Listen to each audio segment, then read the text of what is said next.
తెలుగుదేశం గెలిచిన చోట జనసేన బీజేపీ ఇన్ఛార్జీలు ఉంటారు. అవును. ఎవరు ఎంతమందిని కలుపుకెళ్తున్నారు వీళ్ళు? ఉమ్. కలుపుకెళ్లరు. ఎందుకు? తనతో సమానంగా రెండో వాడిని చూస్తే రేపొద్దున కార్యకర్తల్లో జనంలో ఆ చర్చ రాదా? అప్పుడు ఈయనకంటే వాళ్ళు బెటరు, వీళ్ళ ముగ్గురు ఫర్ ఎగ్జాంపుల్ వెళ్ళారు అనుకుందాం.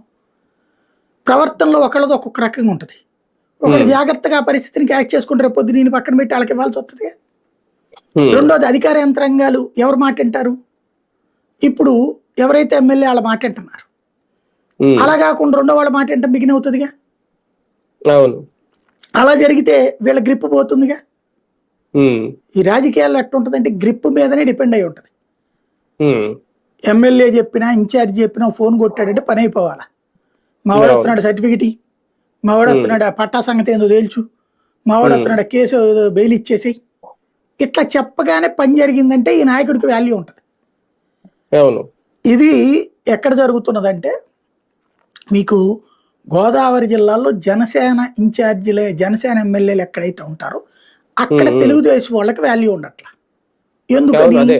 వాళ్ళు స్ట్రాంగ్ గా ఉండగలిగిన వాళ్ళు, గ్రౌండ్ లెవెల్లో కూడా పలుకుబడి ఉన్నోళ్ళు, వాళ్ళు తమ పవర్ ఏంటో వాడగలిగిన వాళ్ళు. వాళ్ళు ఇప్పుడు బొలిశెట్టి శ్రీనివాసు, లేకపోతే కనుక కాకినాడ నానాజీను, వీళ్ళందరూ వీళ్ళు తమే డామినేషన్ ఉండాలని కోరుకునే రకాలు.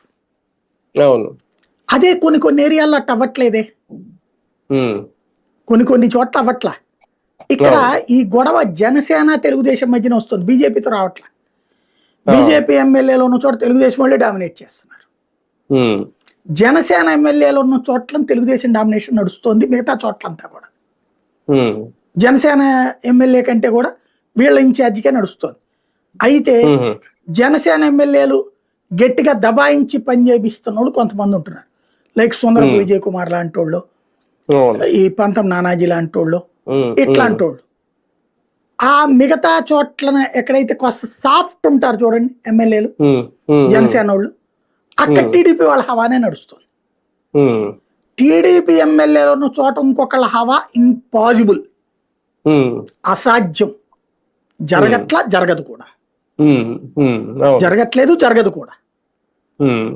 ఈ కొద్దిగా పవర్ ని కూడా అంగీకరించలేకపోతే ఎట్లా జ్యోతుల్ నెహ్రూ? ఈ కొద్దిగాని కూడా అంగీకరించలేకపోతే ఎట్లా అంటే ఏంటి? మొత్తం తన పెత్తనమే జరగాలి, మిగతా వాళ్ళు ఎవరిని పట్టించుకోకూడదు, జనసేన వాళ్ళని బీజేపీ వాళ్ళు. ఎట్లా వర్కౌట్ అవుతుంది అది?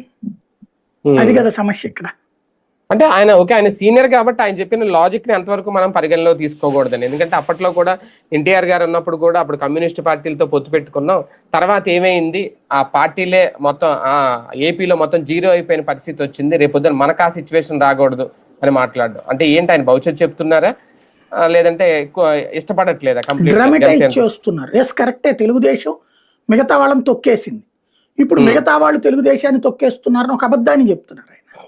ఇప్పటికీ భారతీయ జనతా పార్టీ బతుకు బస్ స్టాండ్ అయిపోయింది గ్రౌండ్ లెవెల్లో. ఎమ్మెల్యేలు 8 మంది ఉన్నారు, ఎవరికి ఉంది అక్కడ? ఎవరు నోరు మెరుగుతున్నారు? ఎవరు అసలు ఆ పార్టీని గురించి పట్టించుకున్న వాళ్ళు ఎవరు? వాళ్ళ కార్యకర్తకి ఏం న్యాయం జరుగుతోంది? బీజేపీ సైలెన్సే. అలాగే జనసేనకు ఎన్ని చోట్ల తెలుగుదేశం పార్టీ వాళ్ళు తంతున్నారు జనసేన వాళ్ళని. వాళ్ళు మొత్తుకుంటుంటే సాక్షి వాడు ఒక్కడే రాస్తున్నాడు, ఇంకెవడు రాయని కూడా రాయట్లేదు. దిక్కు మొక్కు లేక చేస్తున్నారు వాళ్ళందరూనేమో మా నాయకుడు తీసుకెళ్లి మమ్మల్ని ఎక్కడ తాకట పెట్టేశాడు బాబు అని వాళ్ళు తిప్పలబడ్డారు. మరి అట్లాంటప్పుడు వాళ్ళు వచ్చి మనల్ని డామినేట్ చేస్తున్నారు, అబద్ధం ఎందుకు? ఆయన ఉద్దేశం అది కాదు. కాస్త ముదురు కదా, లాంగ్ స్టాండింగ్ క్యారెక్టర్ కదా, అతను చెప్పే ఉద్దేశం ఏంటంటే ఇప్పుడు ప్రతిసారి కూడా మనం ఏదైనా జీతాలైనా